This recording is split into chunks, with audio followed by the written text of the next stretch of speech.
इस प्रकार ये कहा जा सकता है कि 16वीं सदी का पुरवार बिखराव और राजनीतिक अस्थिरता तथा स्थिरता एवं व्यवस्था के बीच एक महत्वपूर्ण कड़ी था। जैसे सल्तनत काल का पतन हुआ, मुगल आए, फिर दूसरे अफगान, कुछ काल तक मुगल रहे, फिर दूसरे अफगान साम्राज्य की स्थापना शेरशाह ने की, फिर उनका पतन हुआ, फिर मुगल आए, उन्होंने दिल्ली की सत्ता में खुद को स्थापित किया, सत्ता के नए नए आंचलिक केंद्र बने एवं इसी काल में यूरोपीय व्यापारी भी आए,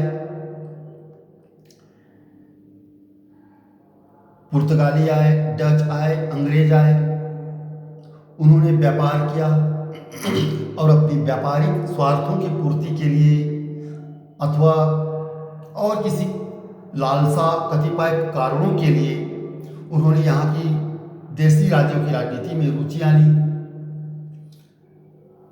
वे विदेशी व्यापारी आपस में भी लड़े, यहाँ के देशी राज्यों से भी उनका संघर्ष हुआ और अंततः पूरी तरह से इसी काल में प्रारंभ हो गया था कि कुछ सैकड़ा साल बाद भारत की दशा दिशा क्या होगी।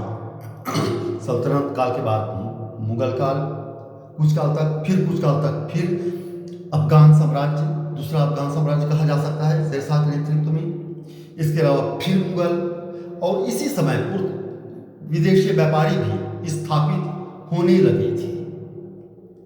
तो इस काल को अस्थिरता, स्थिरता एवं व्यवस्था के बीच एक महत्वपूर्ण कड़ी कहा जा सकता है। तथापि मेरे चैनल को लाइक करें, शेयर करें, सब्सक्राइब करें। धन्यवाद।